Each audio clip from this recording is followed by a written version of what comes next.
Financial leadership is changing. CFOs no longer record history. They make history.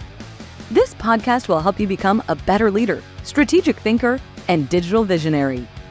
Welcome to Secrets of Rockstar CFOs, the ultimate podcast for chief financial officers. Follow along as Jack McCullough engages in exciting chats with accomplished CFOs, learning how they overcame obstacles and positioned their companies for the future. Here's your host, Jack McCullough.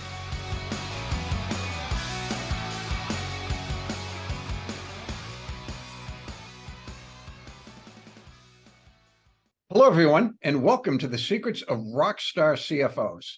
You can follow us online at www.rockstarcfos.com. I'm your host, Jack McCullough. By day, I'm the president and founder of the CFO Leadership Council. And I've been looking forward to this guest for quite a while. She's really an interesting person. She's a highly sought after speaker at financial conferences, and we're going to get that in a moment. In fact, that's where Ren and I met a few years ago. She's also been recognized very recently as an exceptional female role model, and not for the first time, because around the time we met, she was recognized as the 2020 top 100 global role model by Yahoo. So, Ren, welcome to the Secrets of Rockstar CFOs. Hello, Jack. Thank you so much for having me. And, you know, it's interesting because this is likely to air next February. And I was thinking we met 4 years ago next February. So it'll be kind of our 4-year anniversary. Damn. So, yeah. So we both spoke at a conference, and I don't know if you recall this or not. I was a little annoyed with you. Not with you, really, Ren. That's unfair. But I was looking at the agenda and who was speaking, and we didn't know each other at that point in time. And I said, "Oh, great! That I want to, you know, I was in London, first time I'd been there on business. So I'm like, oh, I want to check this all out. And I saw your presentation. It's great. I want to see that. Then I realized you were on at the exact same time as me. Oh, no. Yeah. And then I kind of remember thinking, I'm like, gee, that we've got this charismatic young person versus this, you know, loudmouth American. It's like everybody's going to be listening into Ren and not me. So I wasn't really annoyed with you because I saw you working in the room, and you know, you've got kind of this quiet charisma to you. So I was like, yeah, there's going to be 4 people in my room and everybody else will be listening to her. So, but here we are 4 years later, and a true friendship is formed. So, yeah, definitely. It's been a real privilege knowing you. Thanks. Well, I want to, before we get into the career journey, which I find very fascinating, love to chat a little bit about you, your early years. And of course, from your accent, we can tell that you're from East Texas. So no, where'd you grow up, Ren? I'm born and bred in England, so I've been here my whole life. Okay. And you once told me you were raised by a very traditional Indian set of parents. And, yes. And so what was that like, if I may ask? So, yeah, sure. I mean, so my mother was born and bred in Kenya, and then she was Indian, and she's Indian, but she was born in Kenya. And she moved over to India at quite a young age. So my grandfather, you know, he was father to 4 children. My mum was one of them. So shifted everybody over to India to start a life, and then eventually kind of left them behind to start a life in the UK. So big sacrifices all round. And then she was introduced to my father, who was from India. So he moved here and studied here, but was born and bred and raised in India.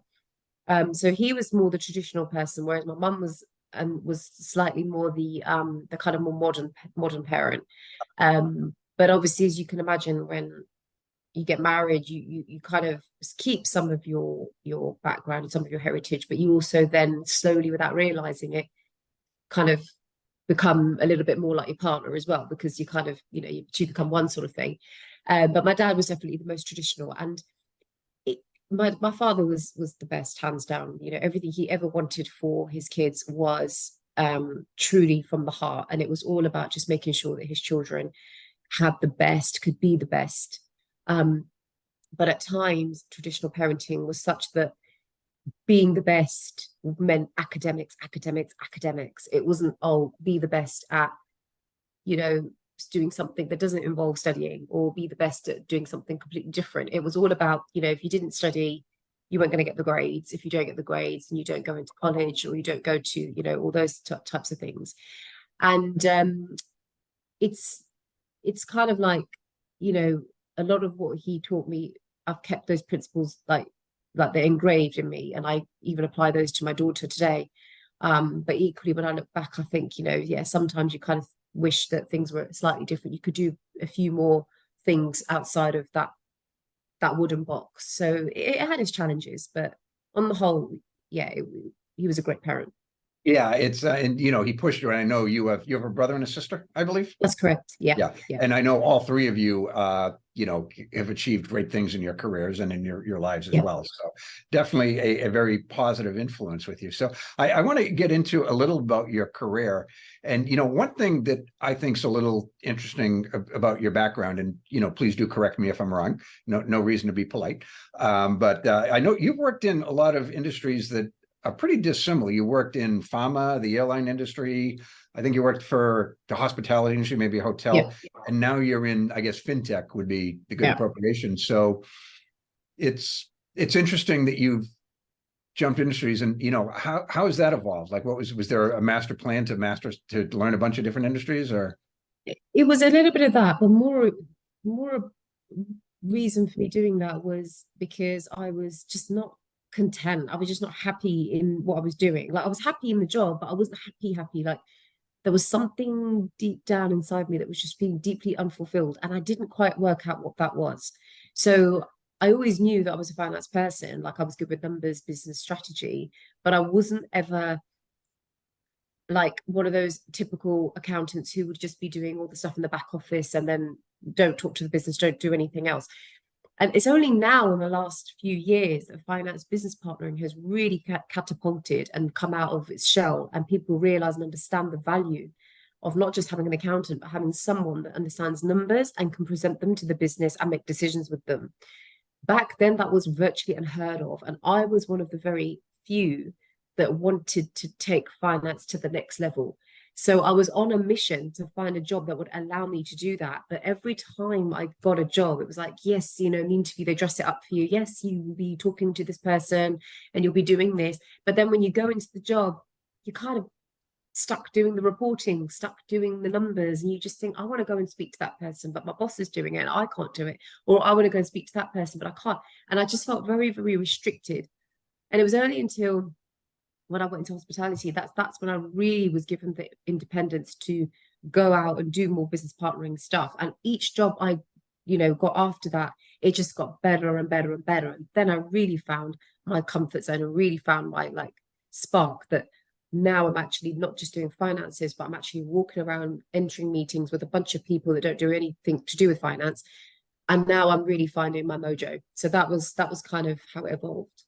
Yeah, it's interesting because I read you gave a TED talk, and it's a couple of years ago now, but it was sort of changing the stereotypes. I don't know if that was the particular word that you used, but you know, I don't know if it's true in England or not, but young people are not going into the profession, and you know, because the stereotypes persist. And I'm actually telling people, look, you know, why don't you have young people who think it's, you know, a dull profession? It's easy to understand why people think it would be until they work in it, but like, you know, it's actually a very dynamic profession. It's, you know, it's a great career path for the right people.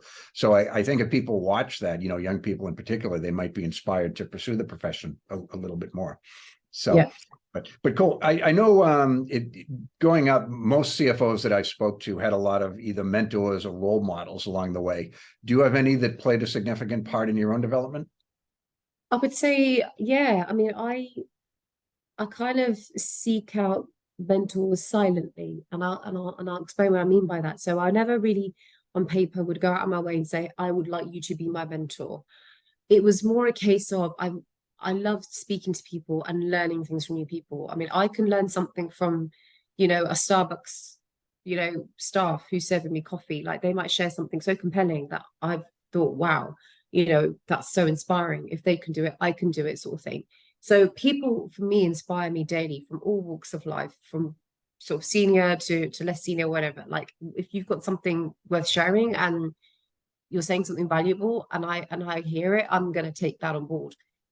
But the mentoring aspect has become even more imminent, I would say, in the last few years, when I've had sort of personal struggles like with my son. So that's where I've kind of had like sounding boards, like in the company that I work in currently, when I'm faced with like key decisions about work life and all the rest of it. So you then again naturally evolve into finding, you know, a mentor in the workplace. So yeah, I would say that's probably the best way to describe my mentoring journey. Yeah, it's interesting because like there are people who've told me that I was the best mentor they ever had. And I didn't even know that they thought of me that way, but it was kind of an informal type of thing. And I like your comment about you can go to Starbucks and, you know, learn from people in line or the people working at the counter. And my mother made a point to me. I hope that doesn't come across as sexist. She just chose the male gender, but she said a wise man will learn more from a fool than a fool will from a wise man. And, you know, the point is we can all learn from everybody. Yeah. So are you mentoring anyone right now in your career? I imagine a lot of people would love to have someone like you as a mentor. So I've had I get a lot of messages kind of via LinkedIn and stuff like that, where they'll say, look, I'm looking to apply for a job and I can't get into fintech, or I can't get into something, what can I do? I've had students that I've mentored in the past, one in particular as part of the Girls Network. She contacted me the other day because she's looking for work experience and she doesn't quite know how to kind of tailor her resume to make sure she gets what she needs. So yeah, I'm getting people, I mean, there are graduates, like, so in the UK, I don't know if the same is in the States, but you get to go to college and then you do like a year job in a company, and then you go back to college to finish your final year, and then you have that on your resume to say that you've done work experience. So we did a lot of that in the job before I went on maternity leave, and you know, it was a case of sort of like mentoring / coaching / being their manager on a day-to-day basis. So there was a lot of mentoring done again throughout my days. There was another lady who I mentored who used to work with me side by side. She left the company and she's now rejoining the organization Nice. as a step higher. So that's really good to see. So yeah. Nice. And I know I mentioned earlier that we met at a conference and you've done a lot of public speaking. Yeah. And you spoke at a Women in Finance Leadership Summit relatively recently? Yeah. And is this something that you sort of actively seek out public speaking opportunities, or do they find you, or because you've obviously got a great story to share? So. Yeah, so that was I was seeked out for that opportunity. So it can be a real mix of both. I'm one that said, you know, I'm a big believer you have to create your own opportunities. You can't, you know, just sit and expect them all to fall out of the sky and land in your lap. You know, if it was as easy as that, we would all be doing it. So I think it's a bit of both. So especially at the beginning of my journey into kind of propelling myself into a career of public speaking outside of my day job, a lot of the opportunities I had to seek out, because you have to start doing it yourself proactively to build your brand. But eventually, as the years went by, and then I had the TED Talk under my belt, I know you put me in Forbes, then I've had the Yahoo Finance, and then I've had all these blogs and magazine articles, and slowly, eventually, people started to see, and then, oh, we would like her to come and have a conversation with us or to speak for us. So basically, yeah, that's kind of how it's all evolved. And now people will say, oh, would you like to come and speak at our summit? So yeah. Yeah, it's sort of weird because like in many ways, I still think of myself as, you know, the knucklehead I was when I was 17. And it's like, you know, someone reaches out and they say, would love you to speak at our conference. And, you know, my first reaction is why? You know, because I have a wife that says stuff like, couldn't they get anyone better? But what you going to do? Anyway, no, it's great that you're able to do that because you've got, you know, not a unique approach, but certainly, you know, one that you created for yourself that's relatively rare even today amongst financial leaders. So, but another thing that, you know, has always impressed me about you is you're very committed to making society better. You're very philanthropic. You're involved in a lot of charities, and you're particularly supportive of, you know, women leadership. And I want to, you know, talk a little about what are some of the things that you're passionate about in that realm, and, you know, what kind of drives you in that, if I may ask.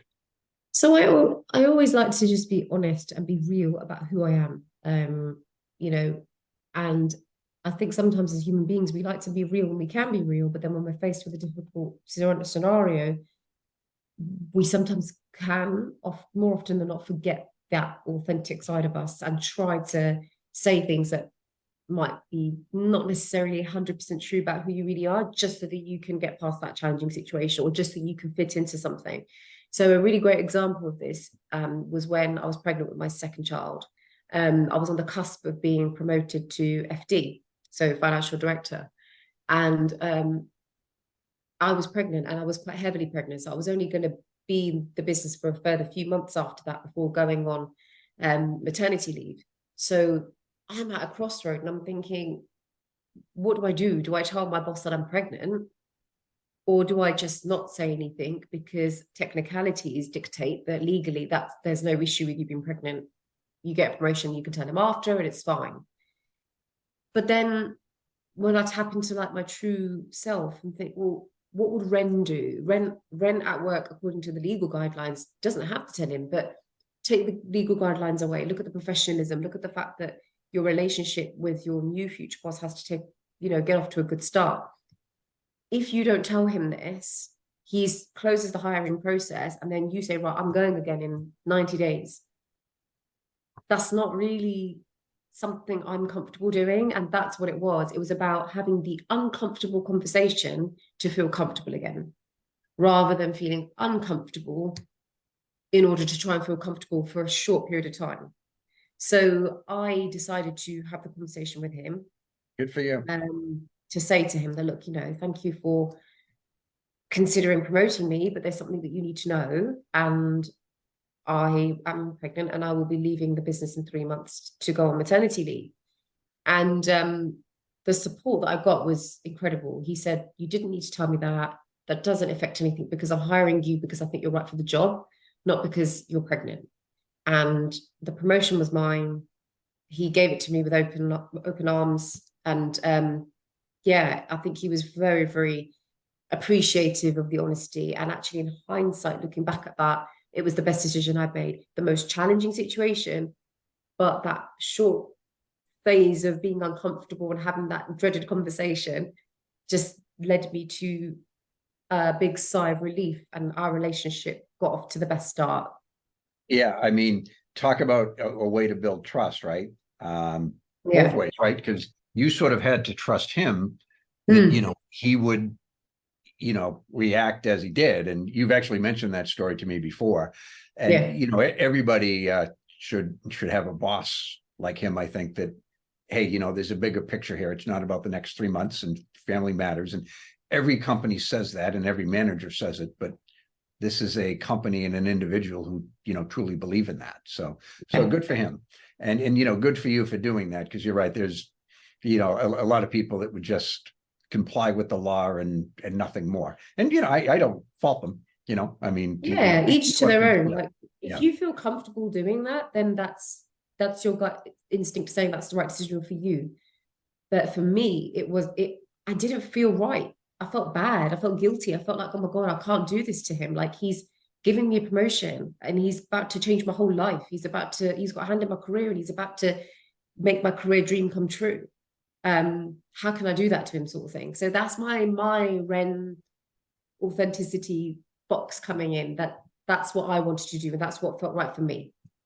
Yeah, no, hey, good for you. So it's funny how sometimes doing the ethical thing ends up working out for your best interest, right? Who'd have thought it? And it goes to show you've actually twice been recognized as being like a great female role model. Is that correct? Yeah. How does that make you feel? I mean, it makes me feel anyone, right? And they picked you. So it makes me feel really, really humble and really, really good. One thing I will always say and always think and feel and live by is that no matter how many successes come your way, always remain humble, because there's a really long story behind all of this. And I think sometimes people just look at the surface and think, oh, she's got it. People don't know the history, how hard it's been to get to this point. So it feels amazing, but I never allow that to make me feel like I'm all of a sudden this really amazing person, because, the higher you rise, the harder you fall. So I'm always very, very humble in kind of wherever successes come my way. And it also makes me feel good because there are younger women or younger girls who are coming out of college, who are starting new jobs, who need that reassurance that it is a competitive world.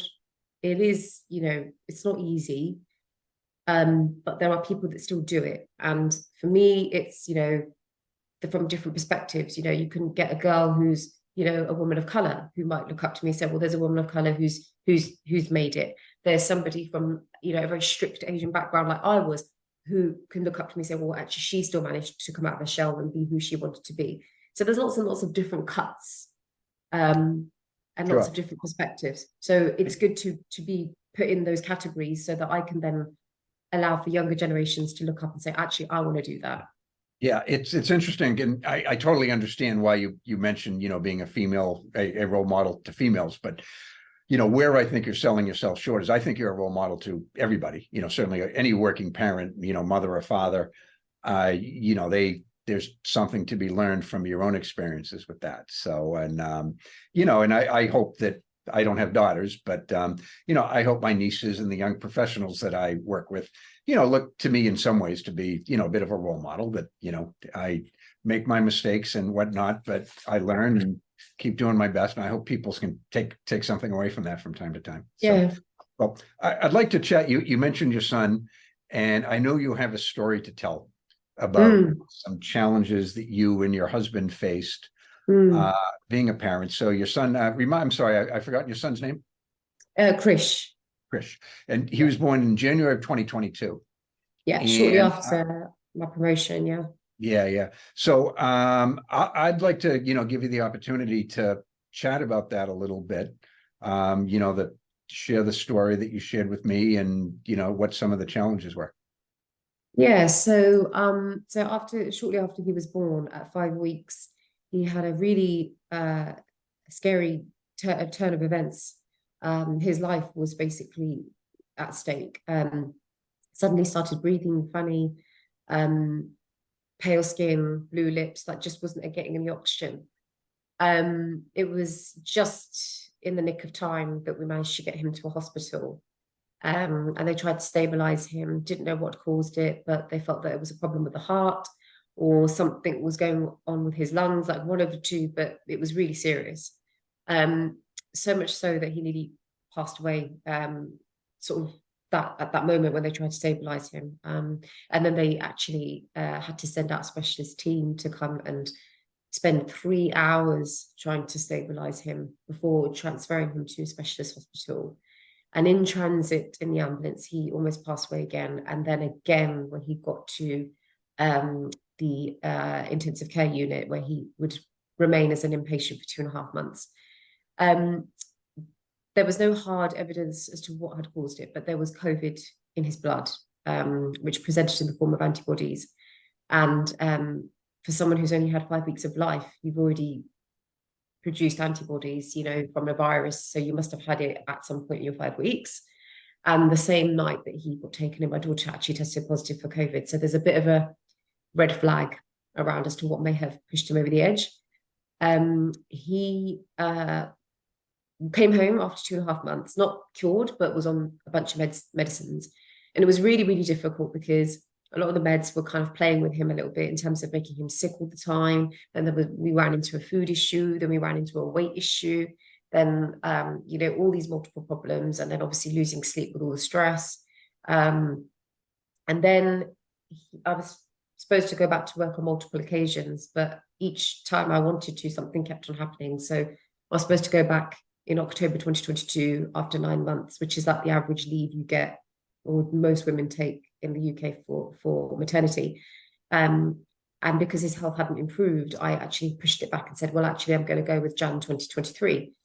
In December of 2022, he caught COVID again. My daughter caught strep A again, and I became very, very sick. And I think with all the immunity issue, all the lack of sleep and everything, I ran into immunity issues. So I became very ill. So then I had the dreaded conversation with my boss to say, look, Jan 2023 just can't happen. I'm just mentally just not ready for this. Then my final bid was to come back to work in July 2023 of this year. And then in end of May of this year, he had another relapse. So again, spiraled into a cardiac arrest, was revived on the scene at our home. Then he was taken to hospital. Then he had to be resuscitated. Then he got taken to a child specialist hospital, Great Ormond Street. It's the biggest one of the biggest children's hospitals in the world. And he was put on full life support again. And about 2 days into him being on life support, they sort of said, look, we have to intervene because max medical therapy has been reached and he's not responding. And the intervention would have involved putting pipes here, and basically just manually just getting blood out of his body and putting oxygen into it, and then physically putting it back into his body again to reach the vital organs. But the caveat to that is that he would have to go on blood thinners to avoid clotting in the machines. So that would increase brain bleed chances by 20%. Gosh. And at this point, my husband and I were faced with the decision of either signing this form to give them the consent to go ahead and do that if needed, or not. And I decided that we weren't going to go ahead with it. So I said to the guys, I said, look, there's a medical aspect and then there's more of a spiritual aspect. And for me, it's a spiritual aspect to say, don't bring this child more suffering than he's already been through.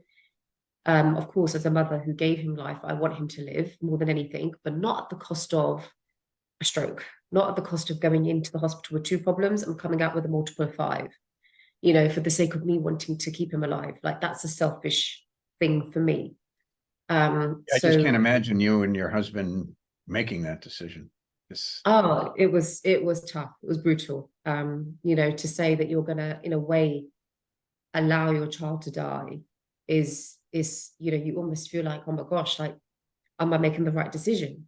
But I always look back and I always think about that day, and I always think, you know what, that was the right decision. It would never have been morally correct for me personally, Ren, to allow for doctors to do that to my son.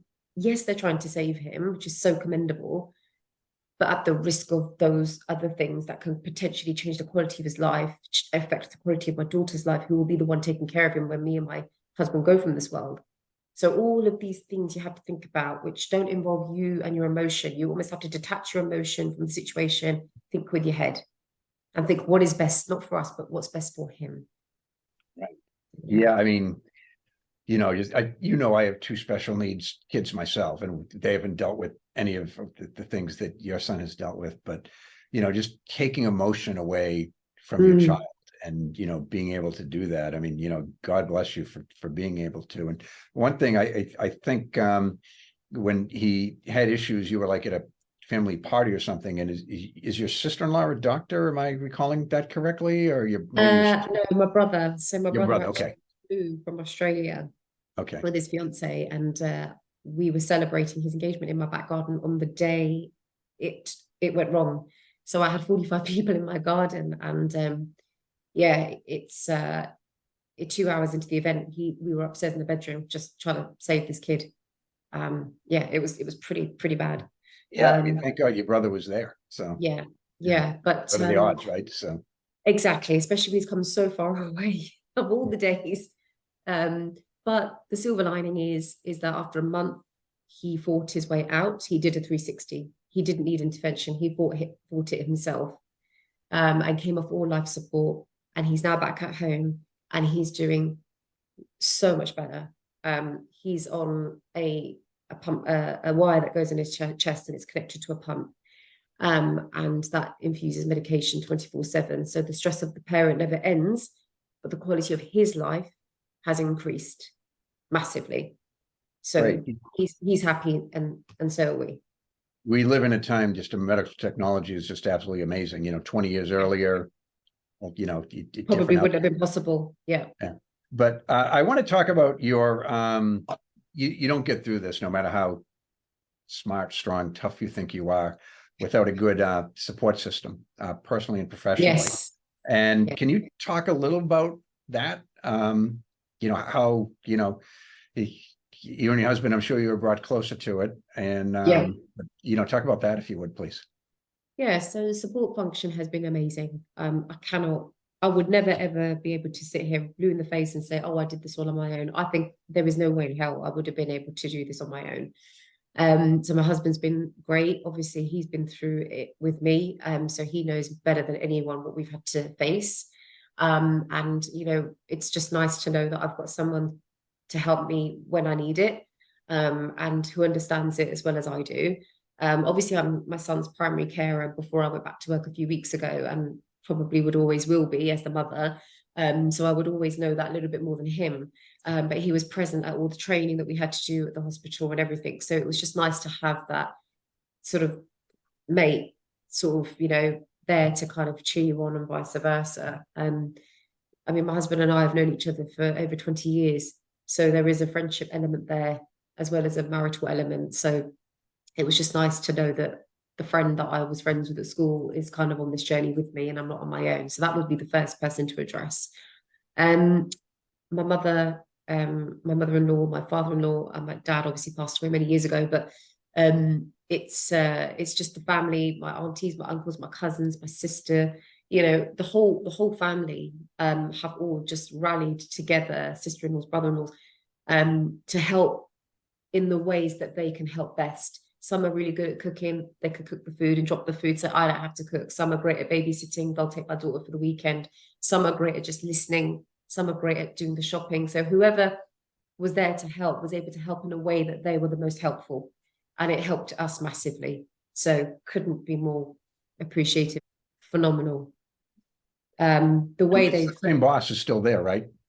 Yeah. Sorry to interrupt you. I apologize. No, it's fine.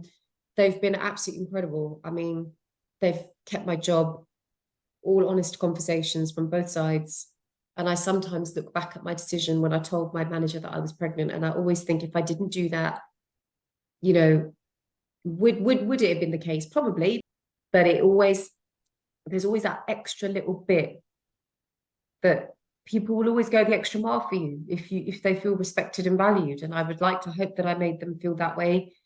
And because they've absolutely made me feel that way. And I'm so lucky and so grateful. I mean, I wrote a note to the CEO on my second day just to say thank you and kind of called out the names of the people in particular who had been of great help, because I think it's really, really important that they get recognized for the good work that they've done and how they've helped a person in need, because it was a very, very tragic time. And they've been incredible. Well, good for them and, the company and then the individuals too that you interacted with. I mean, it's hard to say this was a positive experience for your family, but that's got to be somewhat gratifying that you've got those types of relationships that you can count upon in a true emergency. And you're back at work. Remind me, how long have you been back at work, Ren? Not long, just a few weeks. So yeah, right. I've started off part-time. So just doing like 3 days a week. And then hopefully as I get my feet under the table, get back into the rhythm, then in the new year, it will go up to a bit more and I can slowly get back into full-time work. Oh, good. And my sense is, before all of this, you were probably a very good leader. Clearly you have high level of emotional intelligence, but has what you've gone through with your family, has that changed your leadership style in any meaningful way? And how, because there are people who look up to you and, you report to them. So I think I've always been quite an empathetic leader anyway. I'm always like, my number one rule is when somebody is snappy or doesn't seem quite right, always ask, are you okay? Because they could be going through something like how I was. And some people find it easy to come forward and tell you that this is what I'm going through, can I chat? Some people don't always find it easy to open up. You have to maybe ask them in order for them to just be like, oh, thank God somebody asked me, now I can talk. So it's always really important to just remember, like, somebody might be going through something might have happened, something might have been said that we have no idea about. And that could be the reason why they've snapped, or that could be the reason why they haven't finished what you asked them to do. So I've always been quite empathetic. And I think I've developed a lot more patience, I think, as well. I've always been a patient person, but this has really tested, 2 years of constant testing in every way possible, which makes things like managing a team, managing yourself, managing, workload, like these things just pale in comparison. So you've got more patience for it because you've been through something so much worse. You just put things into perspective. You really do. Yeah, no, that makes a lot of sense. And, I think becoming a parent anyway makes you more patient. I'm certainly more patient than I was when I was a young man. But that's the aging process. They test you. Yeah. But, I was the type, and I'd hear a baby crying in a restaurant. I'd be like, good God, shut that kid up. But, now I don't think that at all, right? I mean, that was Yeah. not a nice thing to have said, but yeah, I would imagine going through this, it sort of helps you prioritize and know when to get frustrated. But, the advice, people listening, unfortunately, this is a rare thing, but, there are people who are going to be faced with a crisis in their personal life. And, what's some advice you can give other professionals that might be faced with a life-altering personal crisis like the one your family's gone through? I would say always be empathetic. I would say to every corporation out there, if you come across a member of staff or a member of a team who is going through something really, really horrible, don't measure what's horrible according to what you would deem as horrible. Okay, what might be horrible for someone else might not be horrible for another person. Another person who listening to my story might be like, oh, well, I lost my child, so that's nothing because I've been through worse. Just remember, everyone's walks of life is different. Everyone's background is different. Everyone's tolerance levels are different. Everyone's emotional tolerance is different. Some people would commit suicide over this stuff. Some people would walk out in their marriages over this stuff. Everyone has a different limit. It's all about just trying to do the best for them. If they are going through something really tragic and it might not affect you in the way it's affected them, always remember it's about how it's affected them. It's not about how it would affect you, and therefore you would then do what you would expect someone to do for you. You're dealing with somebody different to you. So always take into account how the person is feeling, how they've been impacted, and how you can help them. And then that leads me on to my second point, which is always be kind. Like, there's anything you can do,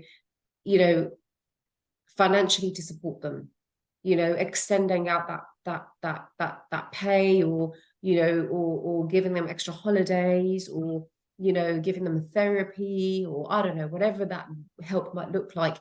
Always just be mindful that what you do to help them is going to have a massive impact on their life. Their life is already crumbling and falling apart. You can have a hand in making that life better for them. And it could be the difference between them wanting to wake up in the morning and not wanting to wake up in the morning. It's that impactful. So always be kind. Always try and lift each other up. Don't just assume it's not hard for me, so it's not hard for them. That's not a measure. It's about what's going on with them. How are they feeling? How are they impacted? How can they be helped? It's all about trying to help them. Yeah, very well said. So that's very powerful. That, yeah, you can't, there used to be in law in America, and probably in a bunch of other countries, it was the reasonable man standard. What would a reasonable person do in that situation?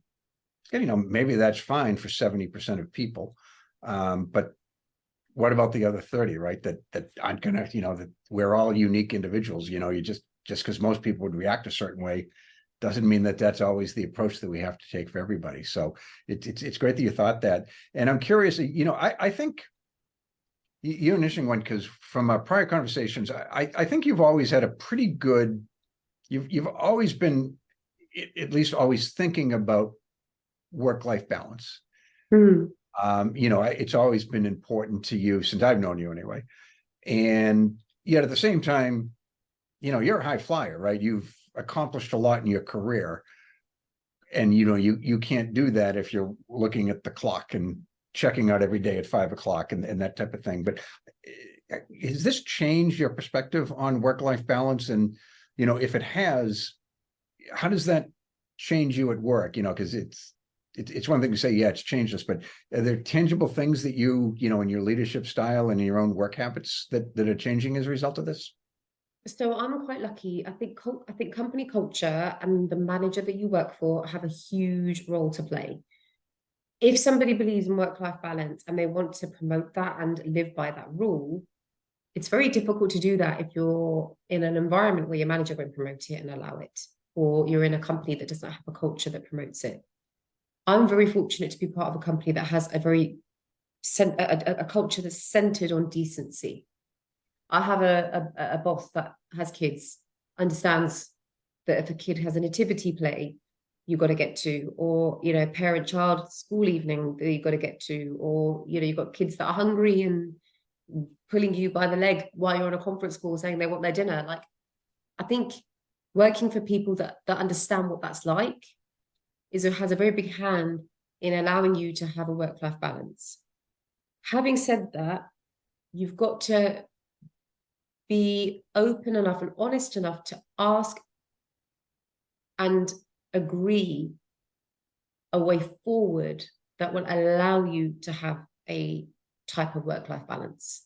Because COVID is a great example of forcing companies that never believed in working from home to have no choice but to allow their staff to work from home. And call me crazy, but most of the world managed to do their jobs in 2 years at home from their kitchens or from their dining room. So I think that's really propelled the way work-life balance is now looking versus what it was before for a lot of companies. So I think the conversations nowadays are easier to have because you've already got that foundation built where you can say, well, hold on, in COVID, we all worked from home 5 days a week for 2 years. Well, why can't I do 3 days a week now? What's the issue? I think companies need to understand that flexibility is really key to being more productive. And it's the employee's responsibility to have those conversations. So I have been very open with my boss about what I've been through. He knows everything. And he's supportive enough to understand, that I won't able to always get a train into London every day. But he also understands and knows, because I've built that trust from before till now, that look, I've been on lockdown for 4 years. Believe me when I say that I want to come to the office. So much so that if I don't make it in, you know that there is a genuine reason why I haven't made it in, and trust that I am at home doing what I need to do. So you need to have those conversations, quite powerful conversations, and sometimes just be like, this is what I need. And this is the reason why I need it. But rest assured, if you give me what I need, this is the end result. I will be more productive behind my laptop for 3 hours than stuck in traffic for 3 hours. So it's all about having those conversations. And I do think that the employee is responsible for starting that conversation if they really want it. No, and it makes sense. You and I actually, early in COVID, we actually had a conversation around the work from home. And, I don't want to paint brushes too broadly, but, generally as a boomers for the most part didn't think the work from home would work. They thought you got to get to work, you got to build the relationships, and we're networkers by our nature. And younger generations were like, no, that relationship building, that stuff's overrated. We can work productively at home. And what we learned, Ren, I think, is each generation learned from the other. Boomers were, you know what? Let's be a little open-minded about this. Let's use the technology. Let's give our employees 2 hours a day back that they're not commuting, and trust that they're going to get their work done. And the younger people were kind of like, yeah, you know what? There is actually value to coming to the office and forming these types of relationships, and that sort of informal mentoring that goes on, formal and informal mentoring and relationship building that, you just can't get over Zoom. So, I think we've actually, in my world anyway, and I don't know that it's a snapshot on the entire world, but, with the people I interact with, we've achieved a pretty good, middle ground here with people come in a couple of days a week to their companies. And my company's all virtual, and it was before this, and there's no reason it ever won't be. But in fact, my biggest concern is at the time the president of the company was, my team wasn't turning it off. That, it's like, look, you don't have to send emails at 9:30 at night. I get it. There's situations where you do, but too many of you are doing this as a lifestyle, not as a firefighting exercise. Don't 6:30 go have dinner and watch Netflix or whatever it is that you need to do in your life. Although I might be the only American who doesn't have Netflix. So yeah, I know. Isn't that weird? Yeah. So everybody That's I know, very weird. yeah, people will reference a show. I don't know what they're talking about. So I had it for a while, and I will again. Anyway, so what are the things, as leaders, people can be thinking of? One of the things I would say they're great at is just, there's no feeling of hierarchical behavior. So for me to be able to open up an Outlook email template and write to the CEO I wasn't nervous. I wasn't nervous at all. I've never met this guy. He's extremely busy. He's had appointments at the White House. He's very, very, very sought after chief executive in the world. And because the way that they have set that whole decency culture and have that trickle down the organization, there's never a real sense of feeling that, oh, I can't talk to that guy because he's 2 steps higher than me, or I can't talk to that person because he's he's a CEO, oh, but I can talk to that person because but there's none of that. There's none of that. I feel like I can talk to anybody and I get addressed with respect and I get addressed with decency, and that's it. Because when you strip away the job titles at the end of the day, Jack, we're all human beings. No one is better than the other. I said in my conference keynote speech the other day that success is not defined, at least for me, by the amount of money in your bank or by your job title, or it's about success is about how many lives you can touch, how many lives you can change, how many lives you can impact in a positive way. That for me as a person, for me, that is my success measure. So none of the job titles and hierarchy should ever come into it. So my advice would be just strip away the masks, strip away the job titles. You're all people. You're all humans. You can all learn something from one another. You can all, teach each other something, and you can all talk to each other and be colleagues. You can be, teammates, whatever. You don't have to think, oh my God, that's high. I better not go there. Come on, like it's 2023. Yeah, exactly. So yeah, we're all strip away everything else, and fundamentally we're just decent people. So, but I want to ask, so you back in the workforce a few weeks, Yeah. kind of getting used to it, and just as you're looking to the future, are there any specific goals or initiatives that you're particularly passionate about that you want to pursue? And I'm speaking professionally at this point. So yeah, I think eventually I would love to write a book, something that I know you and I have discussed in the past. That would be a real sort of, stepping stone for me. I always wanted to be financial director for Ask 40, which I've achieved. That was a goal that I'd always had set and promised my dad before he passed away. And yeah, I maybe would try and see if I could push the boat out and get to vice president level, but we'll see. I still need at least another 3-4 years, I think, before I can do that. I'll give you a little hint. Yes, you can get there.